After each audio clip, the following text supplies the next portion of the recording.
मेरे घर में जब एक किन्नर बच्चा जन्म लिया तो मेरा पति राघव बोला, ये तेरे किसी पाप की सजा है, अब मैं तुझे तलाक दूंगा। अगर तू इस बच्चे को घर से बाहर नहीं निकालेगी तो।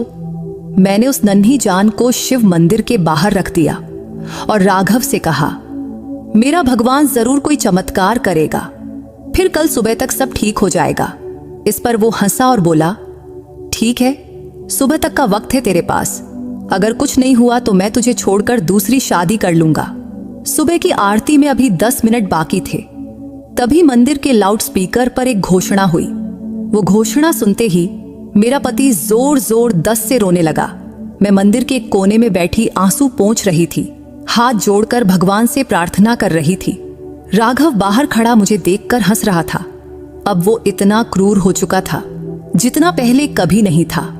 वो लगातार बोलता जा रहा था, कुछ नहीं होगा, कुछ नहीं बदलेगा, तेरे जैसे औरतों का भगवान भी कुछ नहीं करता। और रही बात चमत्कार की, तो चमत्कार 3-4 घंटे में थोड़े होते हैं। मैं रोते रोते बस एक ही बात दोहरा रही थी, हे देवा, मेरी मदद कर और इस इंसान को दिखा कि तू क्या कर सकता है। तेरा न्याय सबसे सच्चा है। मेरे बच्चे के नाम पर आज तू अपना चमत्कार दिखा। मैंने उम्र भर तेरी भक्ति की है और तुझसे ही सब मांगा है। मैंने बहुत कुछ सहा है, इसलिए आज मैं तेरी भक्ति का फल मांगती हूँ। जितना मैं रोती गई उतना ही मेरा पति, सास और ननद मुझ पर हंसते गए। मैं पूरी तरह अकेली थी। मेरे पास भगवान शिव के सिवा कोई नहीं था। वक्त बीतता जा रहा था और उम्मीद धीरे धीरे खत्म होती जा रही थी। मैं उठने ही वाली थी कि आरती का समय हो गया। तब सुबह का उजाला फैलने लगा था। मैं सिर झुकाए रो रही थी। तभी मंदिर से हुई एक घोषणा ने सबके होश उड़ा दिए। मेरा दिल अचानक रुक सा गया। सबके चेहरे पर सन्नाटा छा गया। मैं नंगे पांव मंदिर की ओर दौड़ पड़ी, क्योंकि वहीं मेरा चमत्कार, मेरी जीत, मेरी राह देख रही थी। दोस्तों, मेरा नाम आरुषि है। रंग रूप से मैं बहुत सुंदर थी, पर मेरा नसीब कभी मेरे जैसा सुंदर नहीं रहा। उम्र भर लोगों की नफरत भरी नजरें सहनी पड़ी, मानो हम चलते फिरते पाप हों। मैं और मेरी माँ, हम दोनों को एक ही नजर से देखा जाता था। मैंने कभी सपने में भी नहीं सोचा था कि मेरी शादी का फैसला इतनी जल्दी और इतनी बेरहमी से लिया जाएगा। आज भी मेरी माँ की आवाज मेरे कान में गूंजती है। वो कहती थी, जिस लड़की का जन्म बाप के नाम के बिना होता है, उस पर इस दुनिया में कोई रहम नहीं करता। मैं उसकी बेटी थी, पर उसके लिए एक बोझ बन गई थी, एक ऐसी जिम्मेदारी जिससे वो जल्द से जल्द आजाद होना चाहती थी। मेरे बाप के बारे में घर में कभी साफ साफ नहीं बोला गया। बस इतना पता था कि वो कोई बड़े आदमी थे। कौन थे, कहाँ थे, किसी को नहीं पता। लोगों की जीभ पर एक ही बात रहती थी, मैं अवैध पैदा हुई हूं। बचपन से लेकर बड़ी होने तक यही अपमान सुनती आई और ये कलंक मेरे माथे पर हमेशा के लिए चिपक गया। गांव शहर की औरतें मुझे निशाना बनाने का एक भी मौका नहीं छोड़ती थीं। उनके ताने मेरे सीने में खंजर की तरह चुभते थे। लेकिन मैं क्या करती? मेरी माँ तो इन्हीं लोगों के बीच रहती थी, इन्हीं के घरों में काम करती थी और इन्हीं के ताने सहती थी। मुझे अपने बाप पर सबसे ज्यादा गुस्सा आता था, क्योंकि उन्हीं की वजह से हमारा जीवन ऐसा बना था। मैंने उन्हें कभी देखा नहीं था। अगर कहीं वो जिंदा होते तो शायद हमसे मिलते और फिर हमारा जीवन ऐसा न होता। एक दिन मेरी माँ ने कहा, तेरे लिए रिश्ता आया है। ये बात सुनते ही मेरे सीने में एक अजीब सी बेचैनी भर गई। जिस लड़के का रिश्ता आया था उसका नाम था राघव। मैंने उसका नाम भी पहले कभी नहीं सुना था। माँ ने बताया कि वह उम्र में मुझसे बहुत बड़ा है, देखने में भी खास ठीक नहीं, न पढ़ा लिखा है न कोई नौकरी है। ये सब सुनते ही मेरा दिल बैठ गया। और तो और उसके पहले 2 शादियां भी हो चुकी थीं। उसकी दोनों बीवियां उसे छोड़कर चली गई थीं। उसके पास न पैसा था, न इज्जत, न संतान, फिर भी मेरे लिए उसका रिश्ता आया था। मेरी माँ ने बस इतना कहा, बेटी, जिन लड़कियों का जन्म बाप के नाम के बिना होता है उन्हें अच्छे रिश्ते कहाँ मिलते हैं। तेरे लिए तो ये एक ही आया है, इसलिए अब मैं देर नहीं करूंगी। मैंने विरोध किया। मैंने कहा, माँ, ये शादी मेरी जिंदगी बर्बाद कर देगी और मैं अपना जीवन यूं बर्बाद नहीं करना चाहती। तुम इसे मना कर दो। पर मेरी माँ ने मेरी एक न सुनी। उसने फिर अपनी दुख भरी कहानी दोहरानी शुरू कर दी। बोली, सबका जीवन बर्बाद होता है, तेरी माँ का भी तो हो ही चुका है। तेरा बाप मुझे छोड़कर चला गया था जब तू पैदा होने वाली थी। अब तेरा भी बर्बाद हो जाए तो मैं क्या करूं? उसके शब्द मेरे सीने में जहर की तरह उतर गए। क्या कि उसकी बातों में कड़वाहट थी, पर सच से भरी हुई थी। उसने भी जीवन में कभी सुख नहीं देखा था। जब मैं पैदा होने वाली थी तभी मेरे बाप ने उसे छोड़ दिया था। शादी हुई भी थी या नहीं, ये आज तक सवाल ही है। मेरी माँ को दुनिया भर के ताने और तकलीफें सहनी पड़ी। वह अनपढ़ थी। उसे लगता था कि जैसा अन्याय उसके साथ हुआ वैसा ही उसकी बेटी के साथ भी होना तय है। उसे ये समझ नहीं आया कि जो उसके साथ गलत हुआ उससे वह अपनी बेटी को तो बचा सकती है। उसके लिए तो यही सच था कि सबके साथ बुरा ही होता है, फिर मेरे साथ हो या तेरे साथ क्या फर्क पड़ता है। मेरी माँ ने अपनी पूरी जिंदगी मेरे लिए कुर्बान कर दी थी। दूसरों के घरों में काम किया, ताने सहती रही और हर सांस सिर्फ मेरे लिए ही ली। पर अब वह थक चुकी थी। उसे बस अब मेरी शादी करके अपनी आखिरी जिम्मेदारी से मुक्त होना था और उसके लिए यही एक रास्ता था, चाहे वह मुझे कहीं भी ले जाए। मेरे मन में 1000 सवाल उठे पर जवाब कोई नहीं था। मैंने माँ से कहा, माँ, तुमने कभी मेरे बारे में सोचा? मेरे सपनों के बारे में, मेरी इच्छाओं के बारे में, मेरे जीवन के बारे में? क्या ये सब तुम्हारे लिए कुछ मायने नहीं रखता? इस पर उसका जवाब था, नहीं बेटी, जिंदगी सपनों पर नहीं चलती, हकीकत को स्वीकार करना पड़ता है। फिर वह दिन आ गया जब मेरी शादी राघव से तय हो गई। वह दिन मैं कभी नहीं भूल सकती। मेरी माँ ने मेरी शादी की तैयारी ऐसे की जैसे वह अपनी जिंदगी का सबसे बड़ा बोझ उतार रही हो।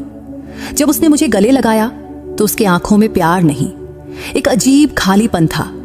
वह बार बार कहती रही कि वह मेरे लिए प्रार्थना करेगी, पर उसके शब्दों में सच्चा यकीन नहीं था। राघव, जो मेरे लिए बिल्कुल अनजान इंसान था, अब मेरा पति बन चुका था। शादी के दिन भी लग रहा था कि ये सब एक सौदा है, क्योंकि इस शादी में कोई भावना नहीं थी। उसके आंखों में चमक तक नहीं थी, उसके बातों में अपनापन भी नहीं था। शादी पूरी होने के बाद जब मेरी माँ ने मुझे विदा किया तो बस इतना कहा, बेटी, अपनी जिंदगी आसान बनाने की कोशिश करना। ये शब्द मेरे दिल पर एक और घाव बन गए। राघव की माँ कामिनी देवी और उसकी बहन अनुष्का, यानी मेरी सास और ननद, लोगों को बता रही थी, हमने तो बहुत पुण्य किया जो इस लड़की से अपने बेटे की शादी कर रहे हैं, वरना ये लड़की कवाड़े ही बिगड़ जाती। पर पूरी गली को और सारे रिश्तेदारों को पता था कि उनके बेटे को कोई लड़की देने को तैयार नहीं था। 1000 जगह मना होने के बाद ही वे हमारे घर आए थे और मैं जैसी भी थी, मेरी खूबसूरती में कोई कमी नहीं थी। फिर भी वे लोग कहते थे, देखो हमने कितना बड़ा उपकार किया। वे दुनिया के सामने खुद को बहुत नेक दिखाने की कोशिश कर रहे थे। पर मेरे मन में बस एक ही सवाल था, तुम्हें किसने कहा कि मेरे घर रिश्ता लेकर आने को?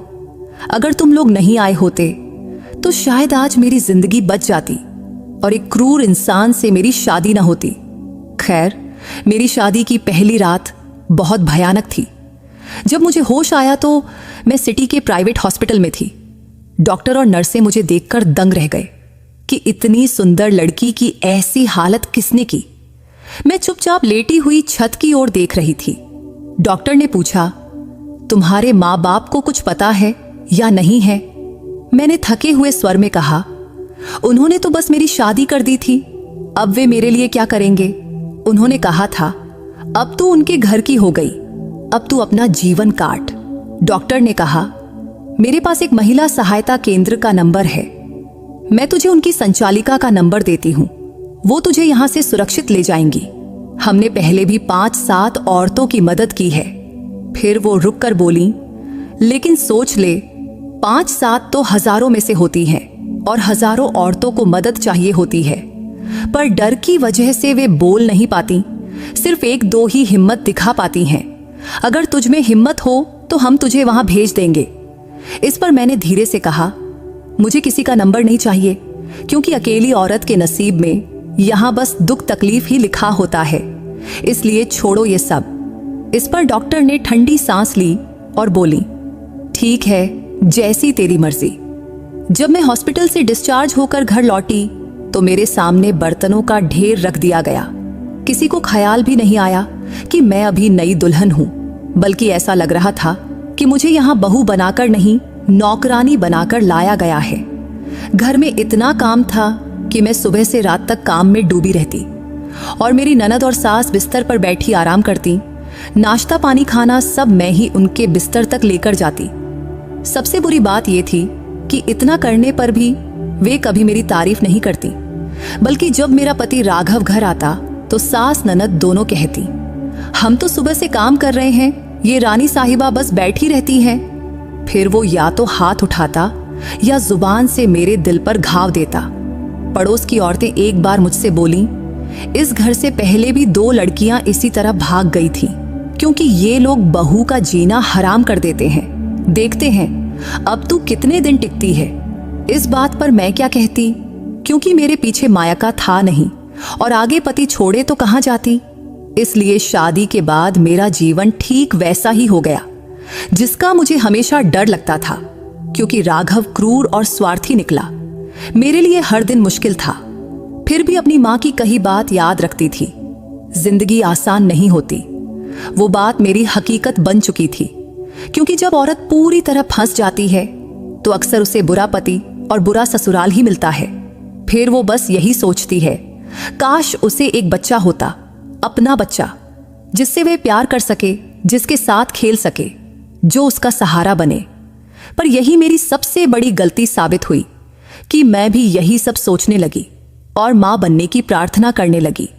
वैसे मेरे पति राघव की पिछली 2 बीवियों से उसे कभी संतान नहीं हुई थी, इसलिए मैं सपने में भी नहीं सोच सकती थी कि मेरे जीवन में ऐसा पल भी आएगा और जो इंसान हमेशा मेरे प्रति कठोर रहा वह अचानक मेरे लिए नरम पड़ जाएगा। जब डॉक्टर ने मुझसे कहा कि मैं मां बनने वाली हूं तो मेरे सीने में एक साथ खुशी और डर दोनों उमड़ आए। लेकिन अपने पति का चेहरा देखकर मैं दंग रह गई, क्योंकि उसके चेहरे पर सच्ची खुशी थी। डॉक्टर के कमरे से बाहर निकलते ही उसने मेरा हाथ थामा।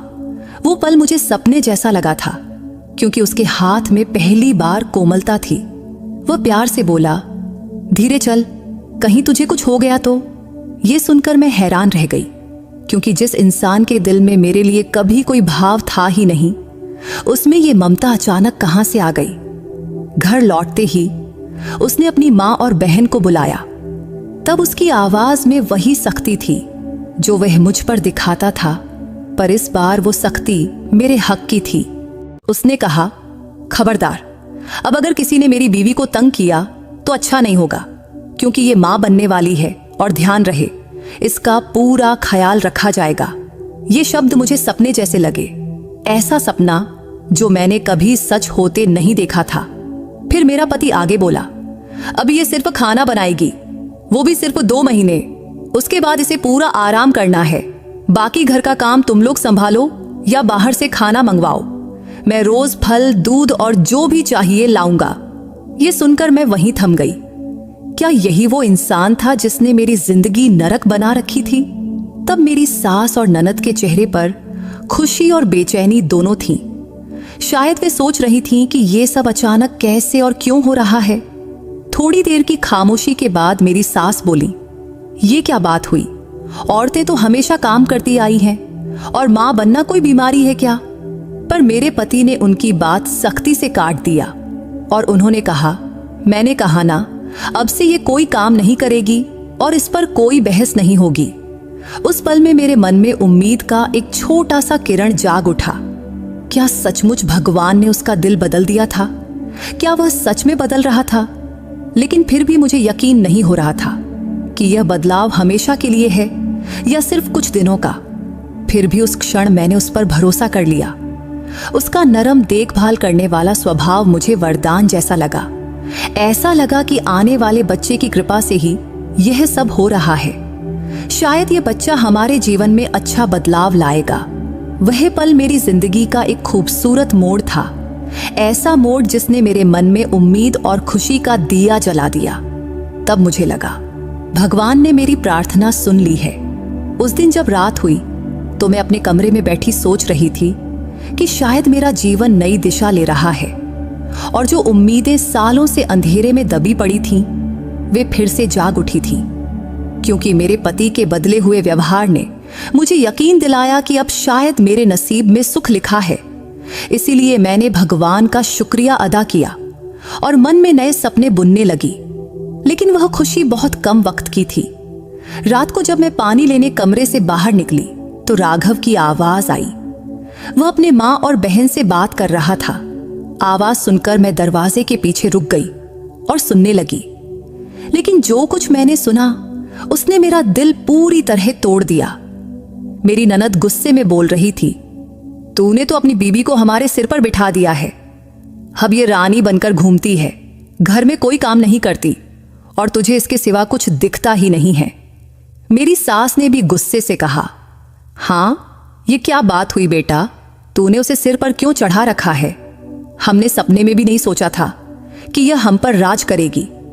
मेरा पति, जो अभी तक मेरे साथ प्यार और नरमी से पेश आ रहा था, वह अचानक बिल्कुल अलग इंसान बन गया और वह हंसते हुए बोला, आप लोग चिंता क्यों करती हैं? ये तो सिर्फ 9 महीने की बात है, बच्चा हो जाएगा, फिर देखना, मैं तो इसे तलाक देकर ही छोड़ूंगा। ये शब्द सुनते ही मेरे दिल की धड़कन रुक सी गई, जैसे मेरे पैरों तले जमीन खिसक गई हो। मैं वहीं खड़ी की खड़ी रह गई, जैसे पत्थर की मूर्ति बन गई हो। सांस लेना भी भूल गई। तभी मेरी सास बोली, तलाक देगा तो दूसरी कहां से लाएगा, क्योंकि इतनी सुंदर लड़की आसानी से नहीं मिलेगी।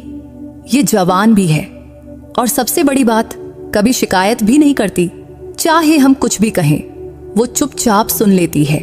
इस पर मेरा पति बेफिक्री से बोला, अरे कोई ना कोई तो मिल ही जाएगी। वैसे भी अब इसके लिए मेरे दिल में कोई जगह नहीं बची। फिर थोड़ी देर की खामोशी के बाद मेरी सास बोली, तो ठीक है, 9 महीने सह लेंगे, लेकिन ज्यादा सिर पर चढ़ाने की जरूरत नहीं है। इस पर मेरा पति बोला, अरे माँ, वो थोड़ा खुश रहेगी तो बच्चा स्वस्थ पैदा होगा, क्योंकि हमें तो बच्चे से मतलब है, उससे नहीं। फिर मेरी सास सिर हिलाते हुए बोली, बच्चा तो होना ही चाहिए, वो भी बेटा। इस पर मेरा पति बोला, बेटा हो या बेटी, मुझे खुशी है माँ, लेकिन बेटा हुआ तो और भी अच्छा होगा। ये बातें सुनकर मेरे आंखों में आंसू भर आए, क्योंकि दिन भर उसके प्यार भरे लहजे से चमक उठी। मेरी दुनिया एक पल में बुझ गई। मैं सोचने लगी, क्या यही मेरी जिंदगी का सच है? क्या मेरा वजूद सिर्फ एक बच्चा पैदा करने तक ही सीमित है और उसका नरम स्वभाव सिर्फ इसी वजह से था? मैं चुपचाप अपने कमरे में लौट आई। अब मेरे मन में एक अजीब सी उलझन थी। क्या मैं सब अनसुना करके हंसती रहूं या अपनी हकीकत स्वीकार कर लूं और जो नसीब में मिला वही जी लूं? उस रात मुझे नींद नहीं आई, क्योंकि मेरे पति के शब्द बार बार मेरे कानों में गूंजते रहे, हमें तो बच्चे से मतलब है, उससे नहीं। ये बात मेरे सीने में खंजर की तरह चुभ गई थी। अगली सुबह उठते ही मैंने एक पक्का इरादा कर लिया कि मैंने पहले भी कहा था ना कि जिंदगी आसान नहीं होती, लेकिन हिम्मत कभी नहीं छोड़नी चाहिए। और मुझे पता था कि मेरे लिए यह आसान नहीं होगा। फिर भी मैंने मन ही मन भगवान से प्रार्थना की कि वह मुझे इतनी हिम्मत दे कि मैं किसी तरह अपना जीवन संभाल सकूं, क्योंकि अपने पति की बातें सुनकर मेरा दिल पूरी तरह टूट चुका था और जो थोड़ी सी उम्मीद जागी थी वह भी अब खत्म हो चुकी थी। जबकि मैं सोचने लगी थी कि काश थोड़ा और वक्त तो ये उम्मीद जीवित रहती, पर बहुत जल्दी ही सब खत्म हो गया। उन दिनों मेरे पति का मूड कुछ ठीक ठीक रहता था। शायद बच्चे की खबर से उसका दिल थोड़ा नरम पड़ा था। मैंने सोचा, क्यों ना इस मौके का फायदा उठाकर मां से मिलने की इजाजत मांगूं। पहले तो मुझे डर लग रहा था, फिर हिम्मत करके बोली, मुझे अपनी मां से मिलना है। इस पर वह हैरानी से मुझे देखने लगा, जैसे मेरी बात उसे बहुत अजीब लगी हो। फिर शांत स्वर में बोला, ठीक है, सुबह मैं तुझे छोड़ दूंगा, लेकिन शाम तक लौट आना, या मैं खुद तुम्हें लेने आ जाऊंगा। इस पर मैंने फौरन खुशी से कहा, ठीक है। तब मन में एक अजीब सी शांति हुई कि आज मैं अपनी मां से मिल पाऊंगी, थोड़े समय के लिए ही सही। वही मां जो हमेशा मेरे लिए मजबूत सहारा बनने की कोशिश करती थी। हमारे रिश्ते में दूरी आ गई थी, फिर भी वह मेरी माँ ही थी। उसी माँ ने मुझे इस कठोर रिश्ते में धकेला था, फिर भी वह मेरे दिल के सबसे करीब थी। जब मैं अपनी माँ के घर पहुंची और उन्हें बताया कि मैं माँ बनने वाली हूं, तो वह खुशी से उछल पड़ी, मुझे जोर से गले लगाया, सिर पर हाथ फेरा और बोली, सब ठीक हो जाएगा बेटी, भगवान तेरे लिए जरूर अच्छा रास्ता निकालेगा। इस पर मैंने हिचकिचाते हुए पूछा, माँ तुमने कभी पापा को ढूंढने की कोशिश नहीं की? अगर मिल जाते तो हम उनसे अपना हक मांग लेते। मेरे सवाल पर माँ के चेहरे पर एक गहरी छाया उतर आई, आंखों में पुराना दर्द झलकने लगा। वह कुछ पल चुप रही, जैसे बीते दिनों की यादों में खो गई हो। फिर वो धीरे से बोली, उसे कहाँ ढूंढती, वह तो एक राहगीर था जो मेरी जिंदगी में सपने की तरह आया और चला गया। मुझसे प्यार किया, शादी की, कुछ दिन साथ रहा, कहता था कि मुझे अपने साथ ले जाएगा, कहता था कि वह किसी बड़ी हवेली का मालिक है। फिर एक दिन किसी का फोन आया कि उसकी माँ बीमार है, फिर वह चला गया और कभी लौटा ही नहीं। इस पर मैंने हैरानी से पूछा, मतलब माँ तुम्हें उनके बारे में कुछ भी पता नहीं चला? इस पर मेरी माँ ने थकी हुई मुस्कान दी और बोली, मुझे तो सिर्फ उसका नाम याद है, न पता, न शहर, न फोन नंबर। ऐसे में मैं उसे कहाँ ढूंढती? तभी मेरे मन में एक इच्छा जागी, कम से कम उनका नाम तो पता चले। जो आदमी मेरा बाप था उसका नाम क्या था? इसलिए मैंने हिचकते हुए पूछा, माँ आज तो मुझे मेरे पापा का नाम बता दो। इस पर मेरी माँ ने पहले गहरी सांस ली और धीरे से बोली, तेरे पापा का नाम समर मेहता था। ये नाम सुनते ही मेरे सीने में एक अजीब सी हलचल हुई, पर इस नाम का कोई मतलब नहीं था, क्योंकि शायद ये नाम मेरे वजूद का हिस्सा बन सकता था, पर नहीं बना। ये नाम भी मेरी जिंदगी के उस खाली कोने में शामिल हो गया जिसे मैं कभी भर नहीं पाई। इसके बाद मैं कुछ देर माँ के पास चुपचाप बैठी रही। माँ के चेहरे पर जिंदगी की सारी कठोरता साफ दिख रही थी और मेरे मन में एक अनोखी दुविधा चल रही थी, आखिर इस नाम के बाद मैं करूंगी भी क्या?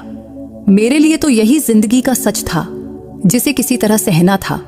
शाम तक मेरा पति मुझे लेने आने वाला था, इसलिए मैंने माँ को अलविदा कहा और सोचा कि जिंदगी का यह चक्र यूं ही घूमता रहेगा और मेरी उम्मीदें, मेरे सपने कहीं पीछे रह जाएंगे।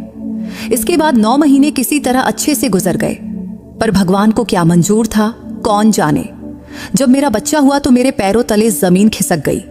मेरी बेटी हुई थी, लेकिन उसके हाथ पांव पूरी तरह अलग हालत में थे। जब मेरे पति ने बच्ची को देखा तो उसका चेहरा उतर गया। वह बोला, बच्चा तो हुआ पर बेकार है, इसे कौन संभालेगा, इसका कौन देखभाल करेगा? मेरे पति की बात मेरे सीने में तीर की तरह चुभी। मुझे इतना दर्द हुआ कि बयां नहीं कर सकती। उम्र भर मैं एक बाप की छांव के बिना बड़ी हुई थी और अब खुद मां बन गई थी, फिर भी कोई छांव नहीं थी। मैंने कहा, ठीक है, आपको नहीं चाहिए तो मैं इसे मंदिर के बाहर रखाती हूं, कोई उठा लेगा या भगवान कोई रास्ता निकालेगा। इस पर मेरा पति ठंडे लहजे में बोला, बहुत अच्छा सोचा तूने, मुझे तो इसे घर में रखना ही नहीं था, अब जा मंदिर के बाहर रखा। मेरी सास ननद भी कठोर बोल बोलती रहीं। उनके बोल मेरे दिमाग को सुन्न कर रहे थे और फिर मैंने वह भयानक दर्दनाक फैसला ले लिया। रात की सन्नाटे में मैंने अपनी नन्ही निष्पाप बेटी को शिव मंदिर के बाहर रख दिया। लौटकर आई तो मेरा पति बोला, बहुत अच्छा किया तूने। इस पर मैंने जवाब दिया, भगवान जरूर कोई ना कोई रास्ता दिखाएंगे। वह हंसकर बोला, अरे वाह, तुझे अपने भगवान पर बहुत यकीन है लगता है। अच्छा चल देखते हैं तेरा भगवान क्या करिश्मा करता है। उसने मुझे सुबह की आरती तक का वक्त दिया था। वह बोला, अगर उस वक्त तक कोई चमत्कार न हुआ तो तू भी इस घर से निकल जाएगी। मैंने पूजा की थाल सजाई। मेरी जिंदगी में कोई नहीं था, न अपना, न साथी, न दोस्त, सिर्फ भगवान था। तो मैं उसी से मदद मांग रही थी। पूजा में बैठकर मैं जोर जोर से रोकर भगवान से प्रार्थना करने लगी। उधर घर के सारे लोग मुझ पर हंस रहे थे, यह कहकर कि रोने धोने से कोई चमत्कार नहीं होने वाला। रात होती जा रही थी, मन में एक अजीब सी बेचैनी थी। जब मैं अपनी बेटी को मंदिर के बाहर रखकर आई थी तो जैसे सीने पर पत्थर रख दिया गया हो। लेकिन घर लौटते ही पति के शब्दों ने मेरे पूरे वजूद को तोड़ दिया। उसने कहा, बहुत अच्छा किया तूने, वरना मुझे तो इसे घर में रखना ही नहीं था। अब देखते हैं तेरा भगवान कोई करिश्मा दिखाता है या नहीं। उसने सुबह की आरती तक का वक्त दिया था। अगर कुछ न हुआ तो मुझे भी घर से निकाल दिया जाएगा। उसी में मेरी ननद और सास भी ताने मार रही थीं। दोनों हंस रही थीं और मुझे ऐसी नजरों से देख रही थीं जैसे मैं कोई पागल औरत हूं। उनके व्यवहार ने मेरी आखिरी उम्मीद को भी डगमगा दिया था। लेकिन मेरे मन में एक बात बिल्कुल साफ थी, भगवान से बड़ा कोई नहीं। मैंने फिर पूजा की दीप जलाई और भगवान के सामने हाथ जोड़े बैठ गई। मेरे आंखों से आंसू बह रहे थे और होठों से अपने आप प्रार्थना निकल रही थी। हे भगवान, तू सब जानता है, मेरी मजबूरी, मेरे दिल की हालत। मेरी बेटी पर दया कर, इससे बचा ले।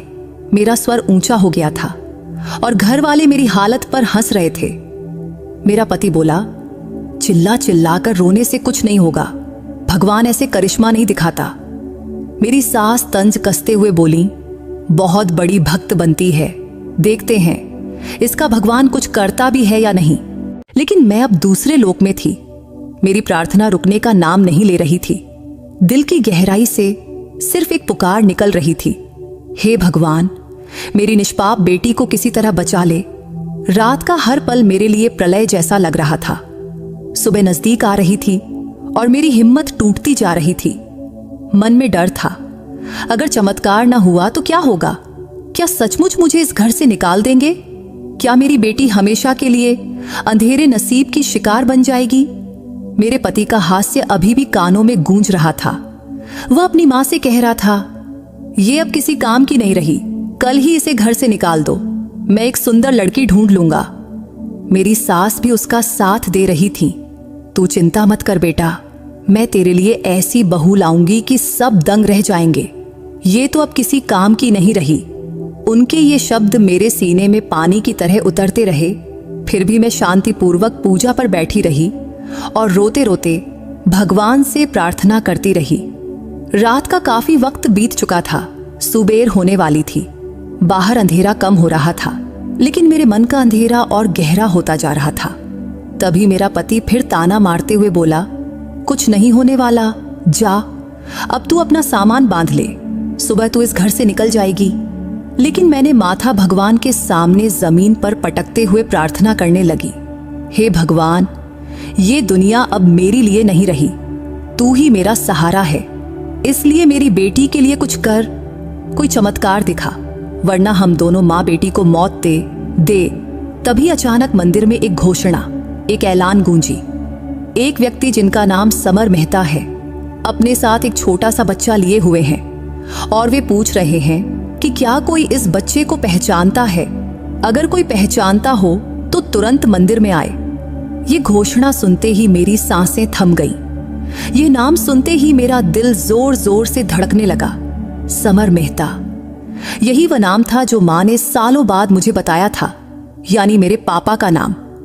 मुझे लगा जैसे पैरों तले जमीन खिसक गई। मेरे पति और सास हैरानी से मुझे देखने लगे, लेकिन मैंने किसी की परवाह नहीं की और नंगे पांव दौड़ने लगी। अब मेरे दिमाग में सिर्फ एक ही बात गूंज रही थी, मेरी बेटी और मेरे पापा। पूरी रात के आंसुओं के बाद लगा जैसे भगवान ने मेरे लिए दरवाजा खोल दिया हो। मेरा मन डर और उम्मीद के बीच कांप रहा था, लेकिन मेरे कदम रुकने को तैयार नहीं थे। सांसें फूल रही थीं, पर मैं रुकने वाली नहीं थी। जब मैं मंदिर पहुंची तो दरवाजे पर रुककर अंदर झांकी तो वहां एक बुजुर्ग व्यक्ति खड़े थे। उनका चेहरा दया और तेज से भरा हुआ था। उनकी गोद में मेरी बेटी थी और मैंने उन्हें पहचान लिया कि वो मेरे पापा थे। मेरी आंखों से आंसुओं की धार बह निकली। मैं धीमे कदमों से उनके पास गई और जोर से बोली, ये बच्ची मेरी है और आप मेरे पापा हैं। मंदिर में मौजूद सभी लोग हैरानी से मुझे देखने लगे।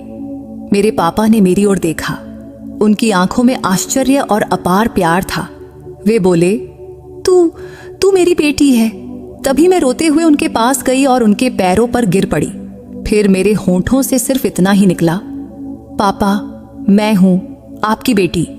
उन्होंने मुझे उठाया, मेरे आंसू पोंछे और बोले, मैंने तुझे और तेरी मां को बहुत ढूंढा बेटी, लेकिन तुम लोग कभी मिली ही नहीं। लेकिन आज भगवान ने हमारी मुलाकात करवा दिया। वह पल मेरे लिए चमत्कार से कम नहीं था। मेरी बेटी अब उनकी गोद में थी और मेरी प्रार्थना पूरी हो चुकी थी। लेकिन जब मैंने अपनी बेटी को ध्यान से देखा तो मेरी आंखें आश्चर्य से फैल गईं।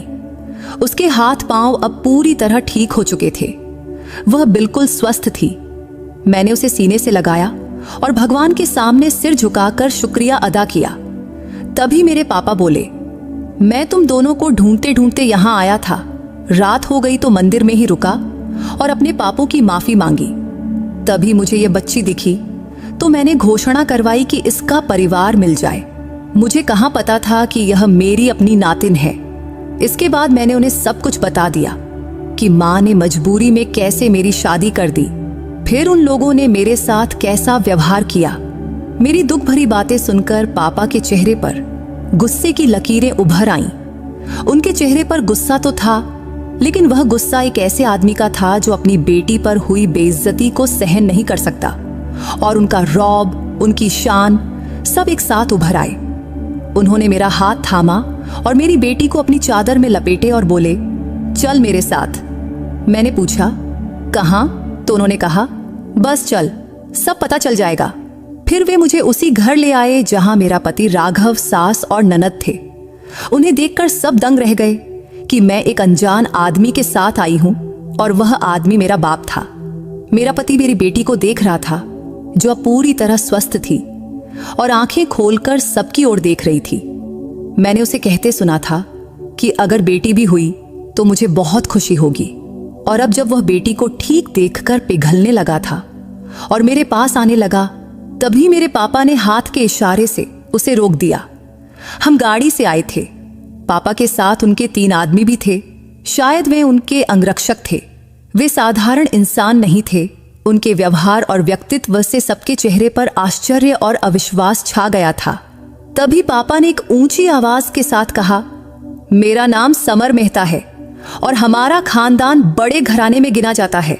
मैं न जाने कितनी जमीन और संपत्ति का मालिक हूं, और तू अगर मेरी बेटी का पति है और मेरा दामाद, जो अभी तक आराम से बैठा था। इतना सुनते ही मेरा पति तुरंत नम्रता से खड़ा हो गया और डरते हुए बोला, जी, ये मेरी बीबी है और ये मेरी बेटी। तभी पापा के चेहरे पर गुस्से की लकीरें और गहरी हो गईं। फिर उन्होंने कठोर स्वर में पूछा, तो ये बेटी तेरी है, फिर मंदिर में ये क्या कर रही थी और तूने मेरी बेटी पर हाथ कैसे उठाया? इस पर मेरे पति का चेहरा सफेद पड़ गया। वह कुछ बोल भी न सका, बस चुप खड़ा रहा। तभी पापा ने अपने एक आदमी को इशारा किया तो वह तुरंत अंदर आया और हथियार संभालते हुए पति की ओर बढ़ा। फिर पापा बोले, अभी के अभी इसी वक्त मेरी बेटी को इस रिश्ते से आजाद कर, वरना मैं तुझे जिंदगी से आजाद कर दूंगा। मेरा पति, जो खुद को हमेशा शेर समझता था, वह तुरंत मेरे पापा के पैरों पर गिर पड़ा और कांपते स्वर में बोला, नहीं साहब, मैं कसम खाता हूं, आपकी बेटी को मैं बहुत सुख दूंगा और हमेशा खुशी रखूंगा। इस पर पापा ने ठंडे मगर तीखे लहजे में कहा, तू किसे सुख देगा? वैसे तेरे पास जिंदगी कितनी बची है बूढ़े? तुमने मेरी जवान बेटी से शादी करने की हिम्मत कैसे की? तब उनकी आवाज में इतनी सख्ती थी कि मेरे पति के पसीने छूट गए। फिर पापा ने कठोर स्वर में आदेश दिया, तू अभी के अभी तुरंत मेरी बेटी को तलाक दे, वरना तेरे लिए बहुत बुरा होगा। तभी डर और संकोच से मैंने देखा तो मेरा पति तलाक देने को तैयार हो गया। फिर पापा ने मेरी सास और ननद की ओर देखा। दोनों चुप थीं, सिर झुकाए बैठी थीं। तभी मेरे पापा ने जेब से नोटों की एक मोटी गड्डी निकाला और मेरे पति के मुंह पर दे मारा। फिर बोले, ये उन दिनों की कीमत है जब मेरी बेटी तेरे घर में रही थी, अब ये पैसे गिनता रहे। फिर मेरी ओर मुड़े। तब उनकी आंखों में अपार प्यार था। उन्होंने मेरा सिर थपथपाया और बोले, बेटा, ये इंसान तेरे लायक नहीं था। अब मैं तेरे लिए ऐसा वर ढूंढूंगा कि सारी दुनिया देखेगी। मेरी आंखों से आंसू बह रहे थे, पर ये आंसू दर्द के नहीं थे, बल्कि ये पिघलते दुख और आजादी के थे। मेरे सारे गम एक पल में खत्म हो गए थे। पापा ने मुझे अपने पास खींचा, मेरी बेटी को गोद में लिया, मेरा हाथ थामा और गर्व से मुझे उस घर से बाहर ले गए। वह पल मेरी जिंदगी का नया आरंभ था। तब मुझे ऐसा लगा जैसे भगवान ने मेरी प्रार्थना सुन ली और मेरे हक में फैसला सुना दिया। फिर हम सीधे माँ के घर पहुंचे। तब मेरे मन में डर भी था और खुशी भी। मैं सोच रही थी जब माँ पापा को देखेगी तो क्या होगा। लेकिन जैसे ही हम दरवाजे पर पहुंचे, मैंने दस्तक दी। फिर दरवाजा खुला तो मेरी माँ सामने थी। मुझे और पापा को एक साथ देखकर वह स्तब्ध रह गई। तब उसकी आंखों में आश्चर्य भी था और खुशी भी, लेकिन अगले ही पल उसकी आंखों से आंसू रुकने का नाम नहीं ले रहे थे। वह फूट फूट कर रोने लगी। तभी पापा आगे बढ़े। उन्होंने माँ के आंसू पोंछे और बोले, मैंने तुझे कभी छोड़ना नहीं चाहा था, लेकिन हालात ने मुझे मजबूर कर दिया था। आज मैं वापस आया हूं, हमेशा हमेशा के लिए। दोनों को एक दूसरे से लिपटते देख मेरा मन भर आया। मेरी आंखों से भी आंसू बहने लगे, क्योंकि वह दृश्य सपने सा था। फिर पापा ने मुझे और माँ को एक साथ गले लगाया और बोले, अब बीता हुआ कल पीछे छोड़ दो, हम नई जिंदगी शुरू करेंगे। फिर वे हमें बंबई ले गए। वहां उनकी बहुत बड़ी हवेली थी। उनकी पहली पत्नी गुजर चुकी थी और उनके बच्चे अब बड़े और शादीशुदा थे। पापा ने बताया, मुझे तुम दोनों से दूर करने वाले मेरे माँ बाप थे, लेकिन अब वे इस दुनिया में नहीं हैं और अब तुम मेरी जिंदगी में फिर से हो और मैं तुम्हें कभी नहीं छोड़ूंगा। हवेली पहुंचते ही हमें वह सम्मान और सुख मिला जिसका हमने सपने में भी नहीं सोचा था। मेरी बेटी के लिए अलग नौकरानी रखी गई जो दिन रात उसकी देखभाल करती। मेरे लिए डॉक्टर बुलाए गए। उन्होंने मेरा जांच करके कहा, तुम बहुत कमजोर हो, लेकिन अच्छा खाना और पूरा आराम मिले तो सब ठीक हो जाएगा। फिर पापा ने हमें वह सब दिया जिसकी हमने कभी कल्पना भी नहीं की थी। मेरी बेटी के लिए नए कपड़े, नए खिलौने, झूले, यहाँ तक कि सोने के कंगन और अंगूठियां भी। मेरे माँ के लिए खूबसूरत साड़ियां और गहने, मेरे लिए नए वस्त्र और पूरा आराम। हवेली के खाने में ऐसे ऐसे पकवान परोसे जाते कि हम देखते रह जाते। हर रोज स्वादिष्ट और लजीज भोजन। बस एक हफ्ते में हमारी हालत बदल गई। कमजोरी की जगह ताजगी, तकलीफ की जगह सुकून आ गया। जो कुछ भी जिंदगी ने हमसे छीना था वह हमें कई गुना होकर वापस मिल गया। पापा ने अपने प्यार और जिम्मेदारी से हमें वह इज्जत और मान सम्मान दिया जो सचमुच हमारा हक था। बंबई पहुंचते ही उन्होंने हमारा परिचय पूरे परिवार से करवाया। वहां मेरी मुलाकात एक लड़के से हुई। सब कुछ मेरे लिए बिल्कुल नया और सुखद था। जैसे दुख के एक लंबे अध्याय के बाद जिंदगी ने मुझे फिर से हंसना सिखाया हो। वह मेरी ही उम्र का जवान लड़का था, किसी राजकुमार सा सुंदर और आकर्षक। मेरे पापा मुझे उससे मिलवाते हुए बोले, ये करण मल्होत्रा है और मैं चाहता हूं कि तेरा विवाह इसी से हो। ये तुझे और तेरी बेटी को दिल से अपनाने को तैयार है। करण सचमुच बहुत अच्छा इंसान था, अमीर, जिम्मेदार और संवेदनशील भी। लेकिन इस बार मैं कोई जल्दबाजी में फैसला नहीं करना चाहती थी, इसलिए मैंने पापा से थोड़ा वक्त मांगी और उन्होंने मेरी इच्छा का पूरा सम्मान किया। अगले कुछ दिन हमने एक दूसरे को समझने में बिताए। बातों बातों में मैंने उसे अपनी जिंदगी के सारे दर्दनाक अनुभव बता दिए। वह मेरे साथ बहुत प्यार, समझदारी और संवेदनशीलता से पेश आता था। एक दिन उसने कहा, अगर तुम्हारा पहला पति मेरे सामने होता तो मैं उसे उसके व्यवहार की सजा जरूर देता। हमारे घर की कोई भी लड़की ऐसा बर्ताव बर्दाश्त नहीं करती, लेकिन अगर तू चाहे तो मैं उसे आज भी सबक सिखा सकता हूं। इस पर मैं हंसकर बोली, नहीं, जो हुआ उसे भूल जाना चाहिए। हम अपनी जिंदगी आगे बढ़ाएं और बीता हुआ पीछे छोड़ दें। इसके बाद करण और मुझ में गहरी दोस्ती हो गई। वह सिर्फ मुझसे ही नहीं, मेरी बेटी से भी बहुत प्यार करने लगा। उसे गोद में लेकर घंटों खेलता और उसकी छोटी छोटी बातों से मुझे अपार खुशी मिलती। पापा ने मेरी बेटी का नाम अनन्या रखा था और उसके लिए हर संभव सुविधा उपलब्ध कर दी थी। एक दिन करण ने मुझसे कहा, मैं तुम्हारा राह हमेशा देखता रहूंगा। जब तुम कहोगी तभी हम शादी करेंगे। चाहे जितना भी वक्त ले लो, ये फैसला पूरी तरह तुम्हारा होगा। उसकी यह बात मेरे दिल की गहराई तक छू गई। उसका सच और उसका प्यार धीरे धीरे मेरे दिल में जगह बनाने लगा। कुछ दिनों बाद मैंने मन की आवाज सुनी और हाँ कह दिया। फिर मेरे पापा ने बहुत खुशी से हमारा विवाह करवा दिया। ये मेरे लिए एक नई जिंदगी की शुरुआत थी करण के साथ। अब मेरी जिंदगी खुशियों से भर गई।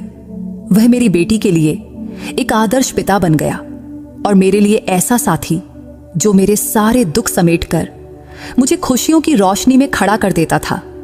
शादी के बाद मुझे समझ आया कि जब कोई मर्द सचमुच दिल से प्यार करता है तो वह औरत को कितना सम्मान और अपनापन देता है, क्योंकि वह मेरे हर दुख और हर मुस्कान का हिस्सा बन गया था। मुझे जरा सी भी तकलीफ होती तो वह बेचैन हो जाता। उसके प्यार और देखभाल का अंदाज ऐसा था कि कई बार मुझे लगता कि शायद मैं सपना देख रही हूं। मेरे पापा ने सच कहा था कि वे मेरा विवाह किसी राजकुमार से करेंगे और करण ने मुझे सचमुच राजकुमारी की तरह रखा। अब मेरी जिंदगी खुशियों से भरी हुई थी और मैं हर पल भगवान का शुक्रिया अदा करती थी। मेरी माँ भी अब पापा के साथ बहुत खुश थी, पहले से कहीं ज्यादा सुकून और खुशी से भरी हुई थी, जैसे मैं बचपन में सपनों में उन्हें देखा करती थी। पापा ने माँ से कहा था, अब हर दिन मन मुताबिक जियो, हाथों में रंग बिरंगी चूड़ियां पहनो, सज संवर कर अपना जीवन सुंदर बनाओ। जो वक्त हम एक साथ नहीं जी पाए, अब आखिरी सांस तक जी लेंगे। मेरे पापा सचमुच हीरो थे।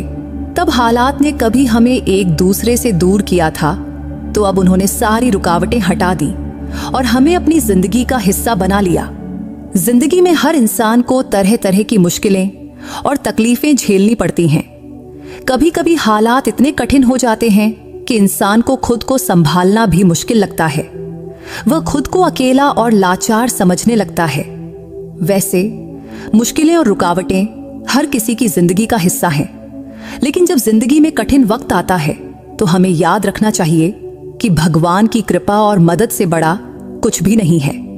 जितना हम भगवान पर भरोसा रखते हैं, उतना ही वह हमारी मदद करता है और अपने दया करुणा से हमारे दुख दूर करते हैं। भगवान से हमारा रिश्ता ऐसा है जो कभी नहीं टूटता। जो इंसान ईश्वर की मदद पर यकीन रखता है, भगवान उसकी जरूर मदद करते हैं। ये सच है कि दुनिया के सारे सहारे अस्थायी हैं। अगर इंसान सिर्फ अपनी ताकत, पैसे या दूसरों पर निर्भर रहेगा तो कुछ समय बाद वह थककर निराश हो जाता है, क्योंकि दुनिया के लोग और चीजें एक सीमा तक ही साथ देती हैं और आखिर में इंसान को अकेले ही चलना पड़ता है। लेकिन भगवान का साथ हमेशा हमारे साथ रहता है। बस शर्त एक ही है, हम उस पर सच्चा विश्वास रखें और सच्चे मन से उससे मदद मांगे। जब जिंदगी में भयंकर मुश्किलें आती हैं तो कभी कभी इंसान सोचता है कि वह अकेला है और उसकी मदद करने वाला कोई नहीं। लेकिन अगर वह भगवान की ओर मुड़े, सच्चे दिल से प्रार्थना करे और उनकी मर्जी के अनुसार चलने की कोशिश करे तो भगवान जरूर उसकी मदद करते हैं। क्योंकि जब हम भगवान से मदद मांगते हैं तो वह सही समय पर हमारी प्रार्थना का जवाब देते हैं। उनका रास्ता हमारे सोच से अलग हो सकता है, लेकिन उनका हर फैसला हमारे भले के लिए ही होता है। जब हम भगवान को ही अपना सबसे बड़ा सहारा मान लेते हैं तो हमें दुनिया की किसी भी चीज की कमी महसूस नहीं होती, क्योंकि भगवान की कृपा और आशीर्वाद से हम हर मुश्किल का सामना कर सकते हैं। भगवान वादा है कि वह अपने भक्तों को कभी अकेला नहीं छोड़ते। जो लोग उनकी मर्जी के अनुसार जिंदगी जीने की कोशिश करते हैं, भगवान उनकी प्रार्थना जरूर स्वीकार करते हैं और उन पर अपनी असीम कृपा बरसाते हैं। लेकिन जो लोग सिर्फ दुनिया के सहारे पर यकीन रखते हैं और भगवान को भूल जाते हैं, उन्हें हमेशा अंदर से गहरा अकेलापन महसूस होता है, क्योंकि मुश्किल वक्त में उन्हें कहीं से सहारा नहीं मिलता। उनका भगवान से कोई रिश्ता नहीं होता, न ही उनके दिल में भगवान की मदद की उम्मीद होती है। इसलिए वे हमेशा खाली और अधूरे से लगते हैं। मैं आज अपनी जिंदगी में बहुत खुश हूं। अब मेरे पास ऐसा कुछ नहीं जिसकी कमी मुझे महसूस हो। मैंने कभी नहीं सोचा था कि मेरी जिंदगी इतनी शांत और संतुष्ट हो जाएगी, लेकिन भगवान की कृपा और आशीर्वाद से मेरी जिंदगी पूरी तरह बदल गई है। आज जिस मुकाम पर मैं खड़ी हूं, वह सब भगवान की दया का फल है। अब मेरी जिंदगी में शांति है, खुशी है और प्यार है। आप सबके लिए मेरी प्रार्थना है कि जिनकी जिंदगी में मुश्किलें हैं, वे सच्चे मन से भगवान से प्रार्थना करें, क्योंकि जब इंसान सच्चे दिल से सिर्फ भगवान से मदद मांगता है तो एक दिन सब ठीक हो जाता है। भगवान की कृपा से जो सुकून मिलता है वह इस दुनिया की कोई भी चीज नहीं दे सकती, और उनका आशीर्वाद हमेशा हमारे साथ रहता है। बस जरूरत है कि हम सच्चे मन से प्रार्थना करें और उनके दिखाए रास्ते पर चले। कठिन हालात में भी अगर हम भगवान पर यकीन रखें, उनसे प्रार्थना करें और सही राह पर चले, तो वह हमें हर स्थिति में शांति और खुशी देते हैं। उनकी कृपा से हमारी हर मुश्किल आसान हो जाती है और हमारा नसीब भी बदल जाता है। दुनिया का सहारा अस्थायी हो सकता है, लेकिन भगवान का साथ और सच्चा प्यार हमेशा अटूट रहता है। आपके नसीब को बदलने की ताकत उसी विश्वास में है जो आप खुद पर और भगवान पर रखते हो। तो दोस्तों, कैसी लगी आरुषि की कहानी? कमेंट में जरूर बताना। और क्या आपके जीवन में भी कभी ऐसा कोई पल आया है जब आपका भगवान पर विश्वास सच साबित हुआ हो? अगर हाँ, तो अपनी उस कहानी को हमारे साथ जरूर शेयर करना। और अगर आप सच्चे मन से भगवान को मानते हो तो कमेंट में हर हर महादेव लिखना मत भूलना। तो दोस्तों, अगर आपको आरुषि की ये कहानी पसंद आई हो तो इस वीडियो को लाइक और चैनल को सब्सक्राइब करना मत भूलना। फिर किसी नई कहानी में मुलाकात होगी। बाय।